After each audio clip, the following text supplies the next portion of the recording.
말씀이죠. 여러분들이 그런 교회가 세워질 수 있도록 여러분들이 협력하고 기도해 주시기를 원합니다. 그럴 만한 장소가 또 하나 있습니다. 바로 우리들의 가정이 그런 곳이 되기를 원합니다. 그래서 선교사를 우리 교회에서 많이 파송하면 정말 여러분의 가정 한 방을 내어주어서 선교사님들이 여러분의 집에 와서 쉬고 또 재충전하고 선교지로 떠날 수 있는 그런 곳 말입니다. 왜 아멘을 안 하세요? 그런 여러분 가정이 안식처가 되어질 때 하나님 앞에 축복받는 하나님의 복이 이어지는 복된 가정이 되지 않겠습니까? 예. 바울은 주님의 부르심이 너무 강렬하여 또 자기가 전도했던 사람들이 너무나 보고 싶어 쉬지도 않고 바로 3차 여행을 떠나게 됩니다.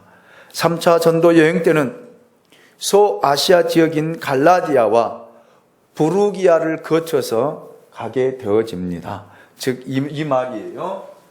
여기 안디옥에서 수리아 안디옥에서 출발해서 이 갈라디아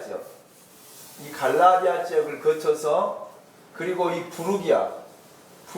갈라디아와 이 부르기아 지역을 거쳐서 에베소서로 가는 그런 여정을 보여주고 있습니다. 그것이 바로 사도행전 18장 22절로 23절 말씀입니다. 가이사라에 상륙하여 올라가 교회의 안부를 물은 후에 안디옥으로 내려가서 얼마 있다가 떠나 갈라디아와 부르기아 땅을 차례로 다니며 모든 제자를 굳건하게 하니라. 아멘. 그리고 18장 24절에 보면 바울이 에베소로 들어가는 모습을 보여주고 있습니다. 이 에베소는 아덴과 고린도처럼 잘 알려진 화려한 고대 도시입니다. 에베소에 도착하자마자 바울의 일행은 알렉산드리아 출신인 유대인 아볼로를 만나게 되어집니다. 아볼로는 언변이 좋고 성경에 능통한 자로 예수 그리스도를 가르치는 사람이라고 지난주에 제가 설교를 했습니다. 예수님에 대해 굉장히 관심이 많았던 유대인 그리스도인이었습니다. 그는 성경을 가르쳤습니다. 그러나 아볼로는 알기는 알았지만 뭘 잘 모르는 그런 사람이었습니다. 이런 아볼로를 브리스길라와 아굴라 부부가 조용히 데려다가 예수에 관한 복음과 하나님에 관한 도에 대해 자세히 일러주었고 가르쳐 주었습니다. 그래서 아볼로가 있는 에베소에 도착한 바울은 몇몇 그리스도인들을 만나게 되었다라고 오늘 사도행전 19장 1절로 2절을 통해서 이야기를 하고 있습니다. 아볼로가 고린도에 있을 때 바울이 윗지방으로 다녀 에베소에 와서 어떤 제자들을 만나 이르되 너희가 믿을 때에 성령을 받았느냐 이르되 아니라 우리는 성령이 계심도 듣지 못하였노라. 아멘. 아볼로가 고린도에 있을 때에 바울이 윗지방을 다녀 에베소에 와서 어떤 제자들을 만나게 되어집니다. 다시 한번 지도를 띄워주시기 원합니다. 다시 한번요. 예. 이 안디옥에 출발해서 에베소의 위쪽이라면 이 아시아 쪽 갈라디아와 부르기아를 이야기해요. 성경 아시겠죠? 이 갈라디아와 부르기아 이 에베소의 이쪽에 있는 아시아 쪽을 다니다가 다시 에베소로 와서 누구를 만났다고요? 아볼로를 만나는 그리고 제자들을 만나는 그 상황을 지금 1절 2절이 소개를 하고 있습니다. 자, 바울은 그러면서 이렇게 질문을 합니다. 너희가 믿을 때 성령을 받았느냐? 라고 물어볼 때 아니다. 우리는 성령이 계심도 듣지 못했다라고 대답을 합니다. 여러분, 성령 세례와 성령의 충만함을 받지 않고 능력을 받지 못한다라면 기독교는 이론에 불과합니다. 지식에 불과합니다. 그래서 그리스도인들은 성령 세례와 성령의 충만, 성령의 능력을 받아야 됩니다. 그래서 우리 양문의 교회가 2019년 표어를 이렇게 정했습니다. 성령의 능력을 받으라. 아멘. 아멘. 이 성령의 능력을 받아야만이 신앙생활이 재미가 있어요. 신앙생활이 행복합니다. 그리고 늘 매사에 감사가 있어요. 기쁨이 있습니다. 물론 생활에 만족이 없고 여러분 힘들고 어렵지만 그럼에도 불구하고 예수 그리스도로 말미암아 여러분 안에 기쁨이 있고요, 감사가 있고요, 행복이 있고요, 만족이 있고요, 즐거움이 있다라는 말입니다. 예수를 믿어도 재미가 없어요. 예수를 믿어도 감사가 없습니다. 기쁨이 없는 거예요. 매일매일 그 삶이 그 삶이에요. 이런 사람들은 성령의 충만함을 받아야 될 줄로 믿습니다. 저는 오늘 먼저 생각하고 싶은 말은 성령을 받았느냐라는 말입니다. 성령을 받았느냐는 말에는 너희가 믿을 때라고 하는 말이 등장합니다. 이 성령의 능력과 성령의 세례, 성령의 충만함은 아무나 받을 수 있는 것이 아닙니다. 예수 그리스도를 믿는 사람들에게 성령이 임합니다. 하지만 이 말은 또 다르게도 볼 수 있습니다. 예수는 믿지만 성령의 체험이 없을 수도 있다라는 그 말이 포함되어 있습니다. 너희가 믿을 때에 성령을 받았느냐라는 이 말은 두 가지로 해석이 가능합니다. 언어적으로, 문자적으로 보면 너희가 예수를 믿은 바로 그때 성령을 체험했느냐라는 말이 되고, 너희가 예수를 믿고 나서 성령을 체험했느냐라는 말로도 해석이 가능하다라는 그런 말입니다. 이 두 가지 해석은 실제로 다 공존하고 있습니다. 어떤 사람은 예수를 믿고 나서 성령을 바로 체험합니다. 성령의 능력을 받기도 하고요, 성령 은사를 경험하기도 하고요, 성령의 역사를 느끼기도 합니다. 또 어떤 사람들은 성령 세례가 먼저 오고 그 다음에 물 세례를 받기도 합니다. 사도행전 9장에 보면 바로 고넬료가 그런 경우와 같습니다. 베드로는 이때 이미 성령이 임했는데 어찌 우리가 세례 줌을 그 말이요. 그곳에 모인 자들에게 세례를 베풀었던 것을 우리가 사도행전 9장을 통해서 말씀을 들었습니다. 예수님의 제자들의 경우를 생각해 보십시오. 예수님의 제자들은 예수님과 함께 먹고 마시며 동고동락했던 관계입니다. 3년 동안 예수님으로부터 직접 설교를 들었습니다. 예수님이 행하신 기적들을 직접 목격한 사람들이 바로 예수님의 12 제자들입니다. 그리고 사람들 앞에서만 예수님을 본 것이 아니고 사람들이 보지 못하는 자기들만의 생활 속에서도 예수님을 경험한 사람들이 바로 제자들입니다. 그것뿐이 아닙니다. 그들은 십자가를 목격한 증인들입니다. 그들은 부활도 목격했습니다. 부활하신 예수님과 같이 식사도 같이 했습니다. 그리고 그분의 이야기도 듣습니다. 부활 후 40일 동안 같이 여러분 생활하고 같이 동행하고 예수님이 구름 속으로 사라지는 승천 광경도 목격했던 사람들이 바로 예수님의 제자들입니다. 이런 제자들에게 여러분 복음이 없다 이렇게 말할 수 있습니까? 예수를 안 믿는다, 예수를 모른다 라고 말할 수 있겠습니까? 예수님의 제자들처럼 예수님을 잘 아는 사람들 이 세상에 어디가 또 있겠습니까? 자, 그런데 예수님은 이런 제자들에게 너희들은 예루살렘을 떠나지 말라. 내가 너희에게 말한 바 아버지께서 약속하신 것이 있는데 이것을 받기까지 예루살렘을 떠나지 말라라고 예수님이 분부하시고 말씀하셨던 것을 보게 됩니다. 그리고 28장에서 마태복음 28장 19절을 통해서 예수님이 이렇게 말씀하십니다. 그러므로 너희는 가서 모든 민족을 제자로 삼아 아버지와 아들과 성령의 이름으로 세례를 베풀라. 이 명령을 하십니다. 그리고 너희는 온천에 다니며 만민에게 복음을 전파하라. 라고 분부하시기도 했습니다. 그런데 예수님이 떠나지 말라는 거예요. 어디를요? 예루살렘을. 지금 나가면 안 된다는 것입니다. 너희가 먼저 경험하고 체험하고 받아야 할 것이 있다라는 거예요. 그것을 받기 전까지는 떠나지 말라는 것입니다. 그래서 여러분, 오늘 이 시간 우리들도 이 말씀을 잘 들어야 됩니다. 여러분, 우리들이 예수를 안 믿는 것이 아닙니다. 부활을 안 믿는 것도 아니고 십자가를 안 믿는 것도 아닙니다.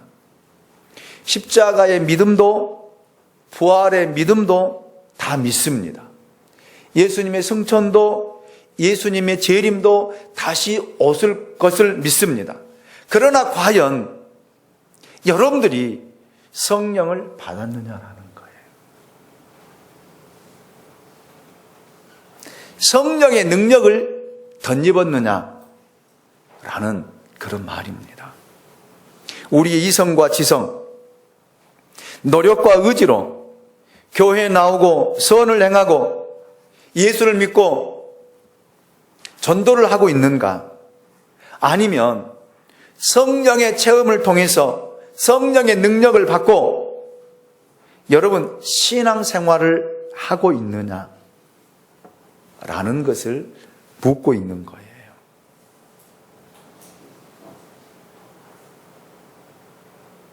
예수님은 당신의 제자들을 당장 세상에 보내지 않으셨습니다. 예수님은 제자들에게 예루살렘을 떠나지 말라라고 말씀하셨어요. 그래서 제자들은 예수님의 말씀을 듣고 한 다락방에 모입니다. 그리고 전심으로 기도합니다. 열흘이 지난 후에 하늘로부터 급하고 강한 바람 같은 소리를 듣고 불의 혀와 같이 갈라지는 성령의 역사를 그들이 눈으로 보고 성령의 임재를 경험하고 성령의 능력을 받게 된 줄로 믿습니다. 그런데 이것은 참 특이한 일입니다. 우리 생각과 사고로 이해할 수 없는 일들이 일어난 것이죠. 물론 여러분, 우리가 성령 없이 예수를 믿을 수 있다라고 생각하십니까? 여러분, 성령 없이 예수를 구주로, 주님으로, 하나님을 아버지라 부를 수 있다라고 생각하십니까? 여러분, 성령 없이 여러분이 회개할 수 있다라고 생각하십니까? 성령 없이 어떻게 하나님의 자녀가 될 수 있겠습니까? 예수를 만나는 것, 예수를 영접하는 것, 예수를 주라 부르는 것, 다 성령의 역사입니다. 아멘이죠. 성령의 역사예요. 그러나 오순절의 경험은 이것과 다른 거예요. 이것과 다른 거예요. 특별한 경험입니다. 특별한 체험이에요. 여러분, 예수를 믿는다고 해서 다 능력을 받습니까? 예수를 믿는다고 해서 다 여러분 기쁨의 삶을, 능력 있는 삶을 살 수 있습니까? 그건 아닙니다. 예수 믿고 구원받았다고 해서 능력을 받았다라고 말할 수 없습니다. 그래서 바울이 지금 여러분에게 이런 질문을 하고 있습니다. 너희가 믿을 때 성령을 받았느냐? 너희가 믿을 때에 성령을 받았느냐? 성령을 경험했느냐? 성령을 체험했느냐? 라고 지금 우리에게 묻고 있습니다. 왜냐하면 성령이 임할 때에, 성령을 받을 때에 능력이 주어지기 때문에 그렇습니다. 성령이 임하면 기적이 일어납니다. 성령이 임하면 우리가 생각하지 못했던, 사고하지 못했던, 우리가 느끼지 못했던 것들을 경험하고 느끼게 되고 보게 되는 줄로 믿습니다. 여러분, 예수님의 제자들은 이 오순절날 성령을 경험하고 성령의 능력을 받고 난 이후에 완전히 달라졌습니다. 180도가 달라졌습니다. 우선 제일 중요한 것은 그 자리에 앉아 있을 수가 없었어요. 그들은 기도한 자리를 박차고 뛰쳐나왔습니다.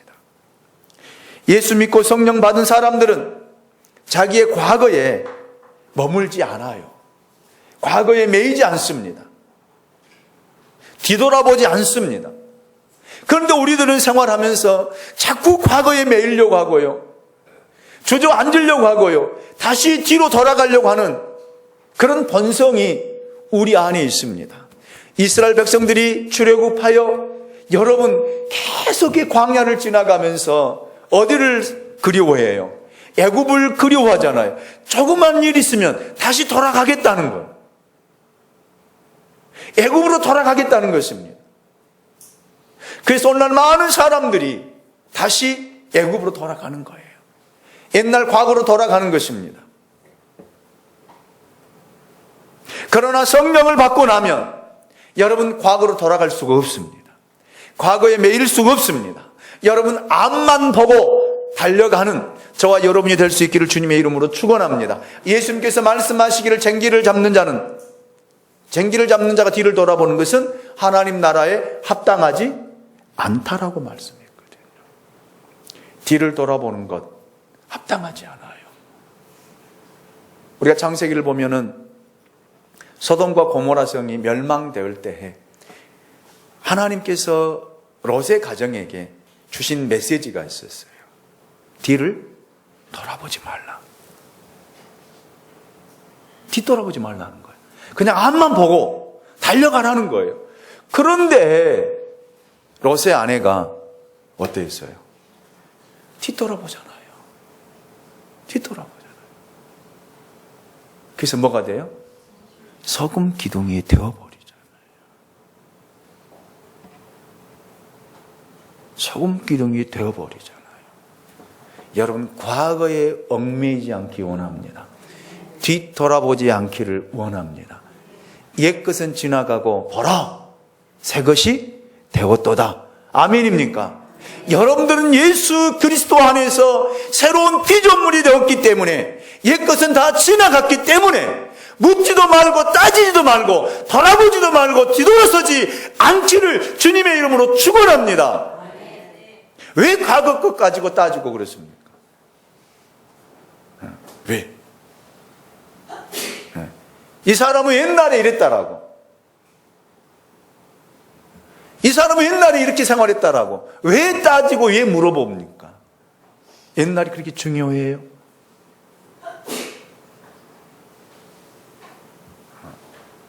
쫓아 삽니다. 기독교는 현재가 중요하다. 기독교는 현재가 중요해요.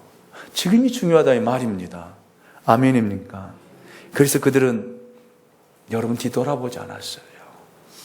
제자들 중에서는 예수 그리스도를 부인하기도 했고요. 저주하기도 했고요. 여러분 이보다 더 나쁜 죄가 어디 있습니까? 십자가를 칠 때 다 도망갔잖아요. 그런데 그들은 뒤돌아보지 않고 앞을 향해 뛰어나가 부활의 증인이 되고요. 복음의 증인이 되고요. 예수 그리스도의 증인된 삶을 살게 된 줄로 믿습니다. 그래서 성령을 받았느냐는 거예요. 성령을 받았느냐는 것입니다. 사도행전 19장 3절을 보십시오. 바울이 이르되 그러면 너희가 무슨 세례를 받았느냐? 대답하되 요한의 세례니라. 요한의 세례는 오실 메시아를 대망하며 바라보게 하는 세례였습니다. 자신의 죄를 회개하고 메시아를 영접할 마음의 토양을 준비하는 세례였습니다. 그러므로 요한의 세례는 예수를 믿음으로 예수와 하나로 결합하고 성령으로 거듭남을 상징하는 완성의 세례가 아니며 이 세례만으로 그리스도와 연합된 그리스도인이 되기는 너무너무 부족해요. 따라서 이 세례를 베푼 세례 요한마저 오실 메시아 그의 세례를 가르치고 증거했잖아요. 갈보리 언덕에서 보혈의 피를 흘림으로 구원을 온전히 성취하신 예수 그리스도로 말미암은 완전한 세례를 받아야만 온전한 그리스도인이 될 수 있다라는 말입니다. 그래야만이 여러분 예수 그리스도를 닮은 인격과 성품과 삶을 살아갈 수 있다라는 말이에요. 그래야만이 여러분 갈라디아에서 이야기하고 있는 것처럼 성령의 열매를 맺을 수가 있다라는 말이에요. 우리는 예수 그리스도를 배우기 원합니다. 예수 그리스도의 인격을 담기 원합니다. 예수 그리스도의 성품을 또 갖기 원합니다. 그런데 어떻게 해요? 어떻게 해요? 세례를 받아야 돼요. 성령 세례를 받아야만이, 성령의 능력을 받아야만이 이런 삶을 살고 이런 열매를 맺을 수 있다라는 거예요. 여러분, 예수를 믿는데도 왜 변화되지 않을까요? 왜 바뀌지 않을까요? 왜 옛날이나 전이나 똑같을까요? 은혜 받고 변화된 것 같은데 돌아서면 또 그 자리에 앉아 있어요. 우리 목자들에게 물어보면은 은혜 받고 변화된 것 같고 바뀐 것 같고 하는데 그 다음 주에 물어보면 또 그 자리에서 그 대답을 또 하고 있는 모습을 보게 되어집니다. 여러분뿐만이 아니에요. 저도 마찬가지입니다. 우리 모두가 마찬가지예요. 왜 그럴까요?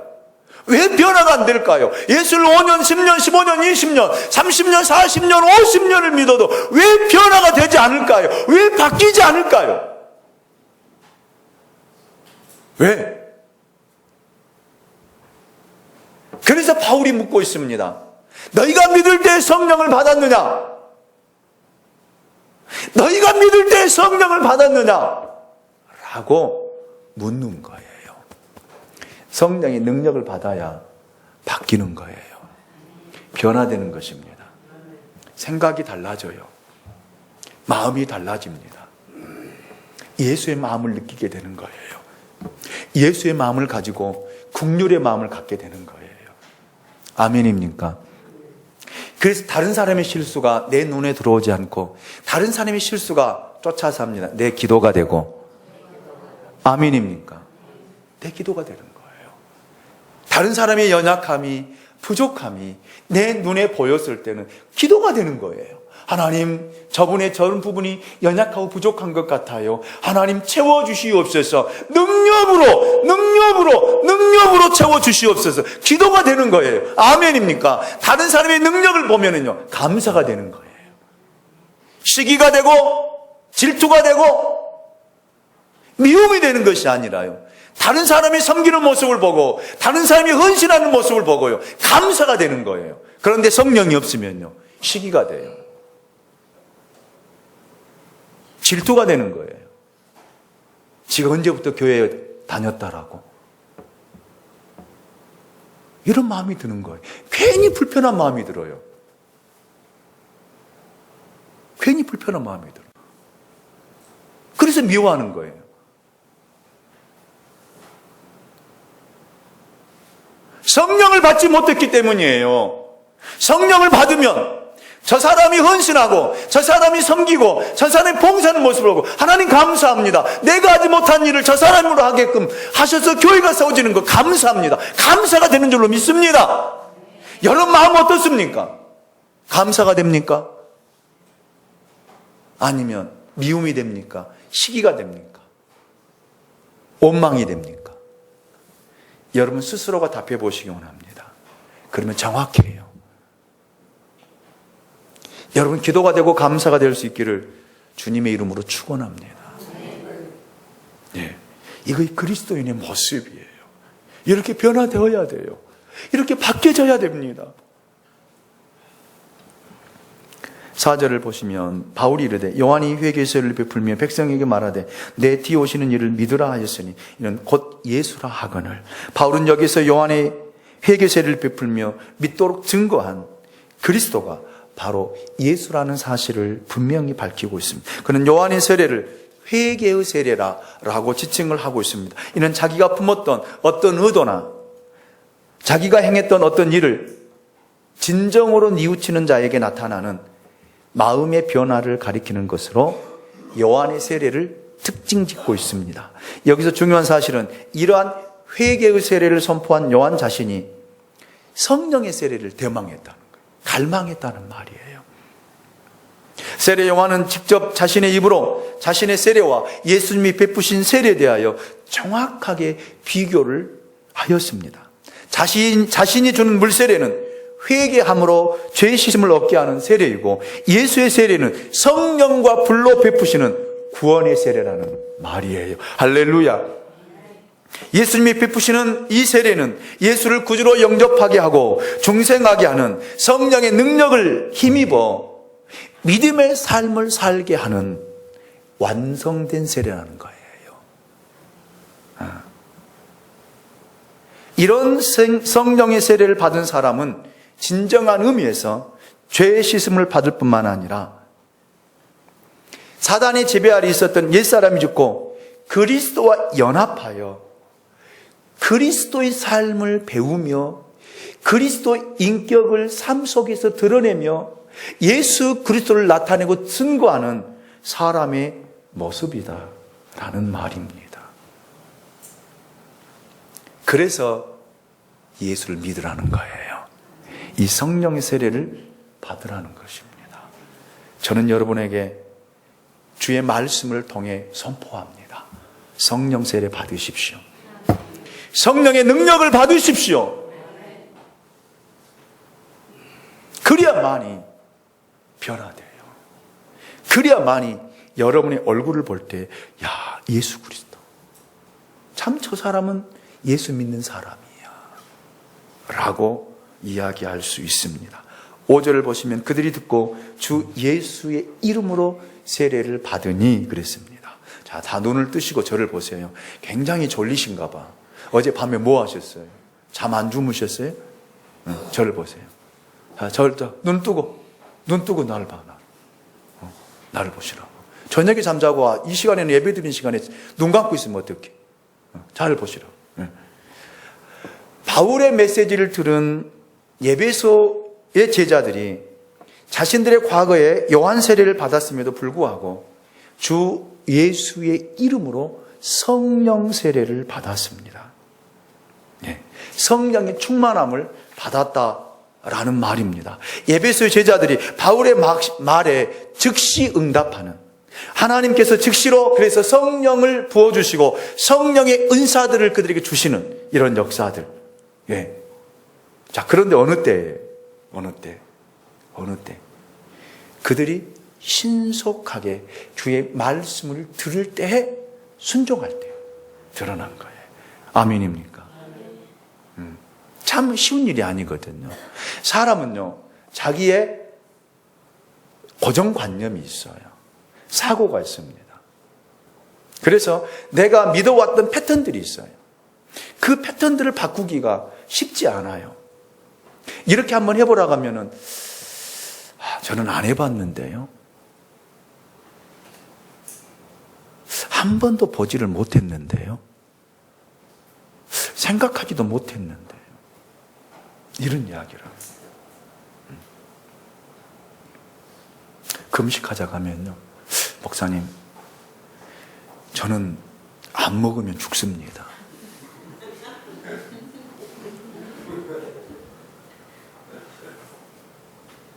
제가 지금 먹는 낙으로 살고 있는데 먹지 말라고 하면은 저에게 죽으라는 말과 같습니다.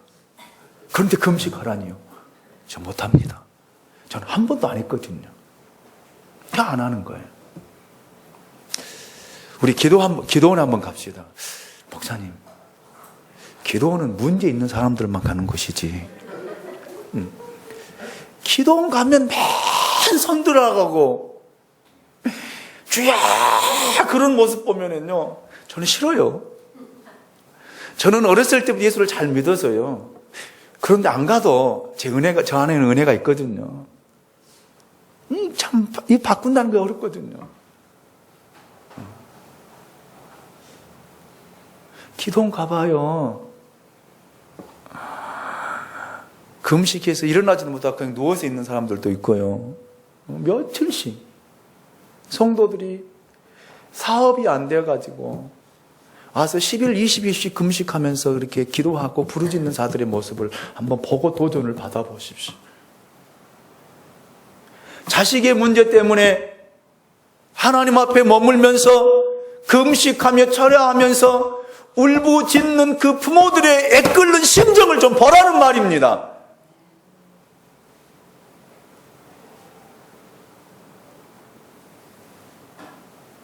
육신의 질병 때문에 죽느냐 사느냐의 그 문제 가지고 하나님 앞에 금식하며 머물며 기도하는 그 사람들의 그 애환을 들어보라는 말입니다.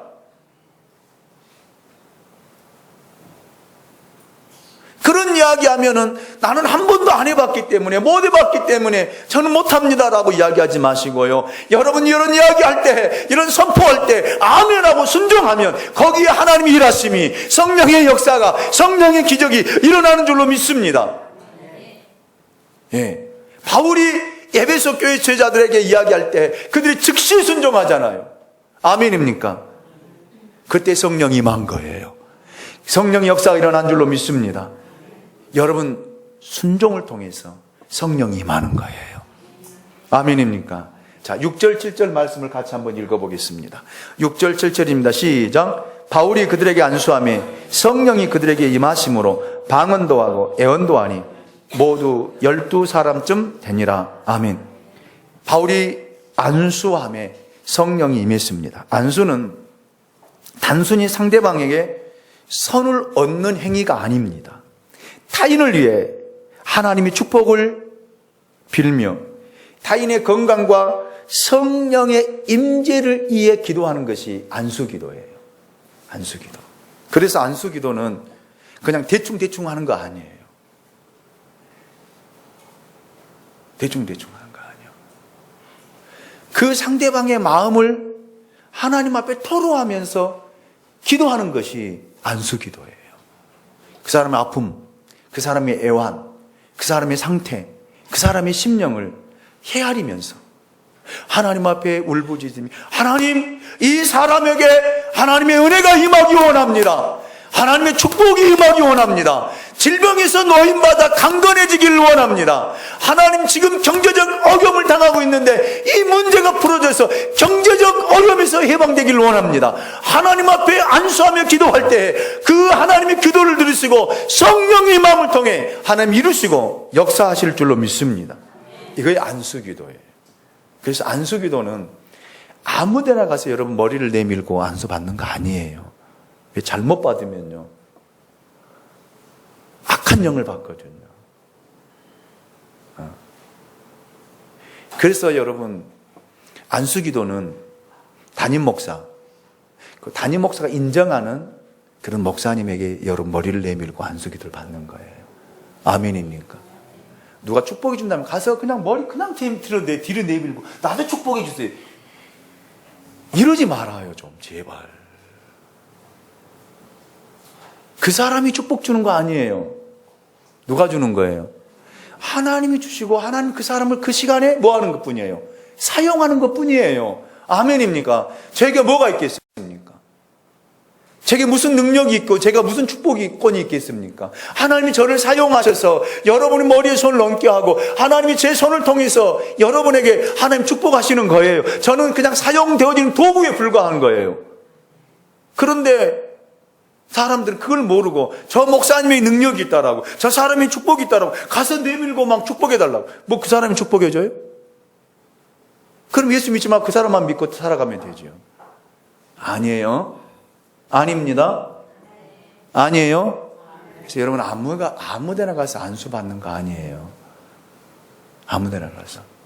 자, 바울이 안수함에 성령 임하고 성령의 임한 표징이 뭐냐면 방언과 애언이었습니다. 자, 이와 같이 사람들이 예수를 믿고 나니까 성령세를 받고 나니까 방언과 애언을 받게 되었어요. 여기서 방언이란 말은 두 가지 말로 해석할 수 있습니다. 그래서 바로 여기에서 언급하고 있는 방언과 또 고린도전서에서 언급하고 있는 방언은 달라요. 다릅니다.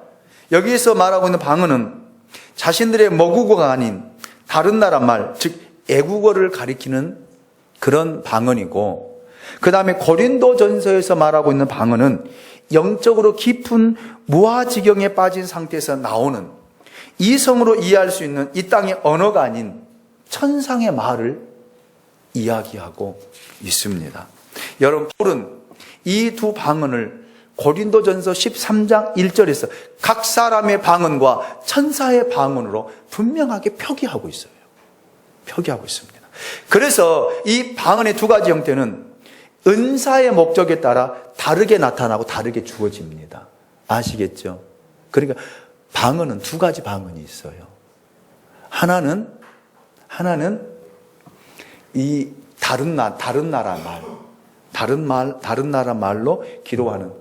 여러분들이 방언하는 것 어떤 대부분 방언이에요? 두 번째는 천상의 말이에요.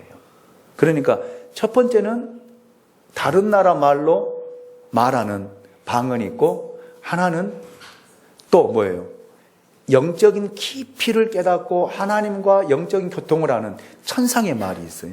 여러분이 하는 방언은 어떤 방언이에요? 두 번째 방언이에요. 두 번째 방언. 첫 번째 방언은 오순절 때 임했고 지금 거의 나타나지 않아요. 만약에 지금 거기 나타난다면 통역이 필요 없잖아요. 성령 받아가지고 그냥 하면은 각 나라 사람 말로 다 알아들으니까 이거는 단회성이에요. 그러나 고린도전서에서 이야기하고 있는 방언은요, 지금 성령을 통해 나타나는 현상들이에요. 아멘입니까? 아멘. 그러니까 이거를 착각하니까, 잘못 이해를 하니까 교회에서 방언을 못하게 해요. 기도하지 말라는 말과 똑같아요.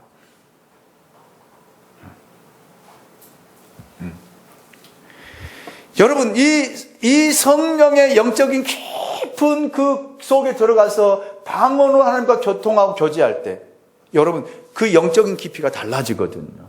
아멘입니까? 그래서 여러분, 저는 우리 교회에서 방언하세요. 그래서 금요일 날 이제 제가 조금씩 인도하면서 방언을 하려고 그래요. 저는 저 혼자 있을 때 방언을 하거든요. 하나님 앞에 기도할 때. 근데 이제 지지난주부터는 제가 조금씩 방언하면서 제가 통역도 하고 이렇게 제가 기도 인도하거든요. 그것도 자주 써야 되거든. 안 쓰면 은사는 사라져 버려요. 그렇기 때문에 이 영적인 은사가 그들에게 주어진 거예요. 자, 이렇게 영적인 방언과 또 뭘 받은 거예요? 애언하는 은사를 받은 거예요. 애언하는 은사도 지금 성령을 통해 나타납니다. 여러분의 앞날을 보여주는 것이 아니라 하나님의 말씀을 통해서 우리가 할 수 있는 비전과 꿈을 우리에게 주신다라는 말입니다. 아멘입니까? 예. 이렇게 성령 세례와 성령의 능력을 받아야만이 여러분 우리 안에 기쁨이 있어요. 감사가 있어요. 그 다음에 행복이 있어요. 아멘입니까? 아멘이죠. 자, 여러분의 얼굴을 제가 지금 다 스캔을 했거든요. 하나님이 비디오로 다 찍어놨어요. 지금 이 시간에. 여러분의 얼굴의 모습. 믿을 때 성령을 받았느냐? 받은 얼굴이 그 모습이에요? 물어봅시다. 나 성령 받았는데 지금 내 모습이 이 모습입니다 라고 이야기할 수 있어요?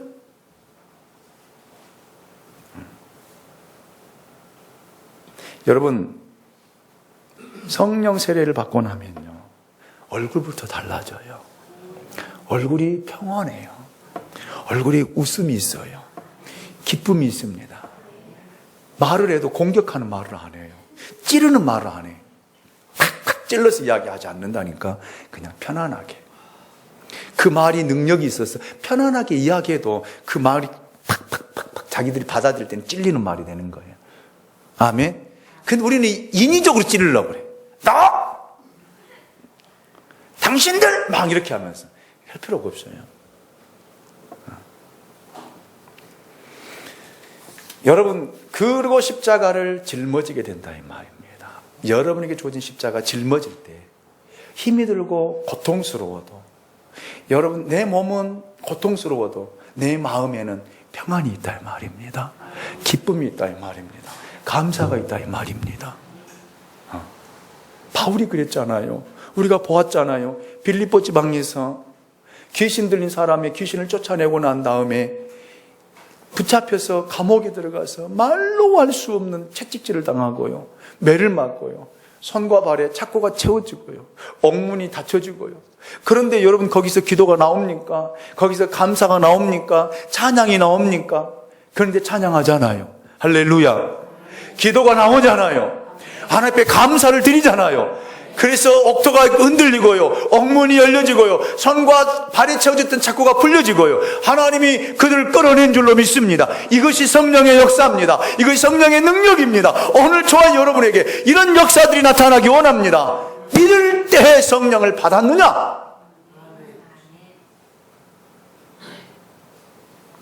기도합니다. 우리를 사랑하시는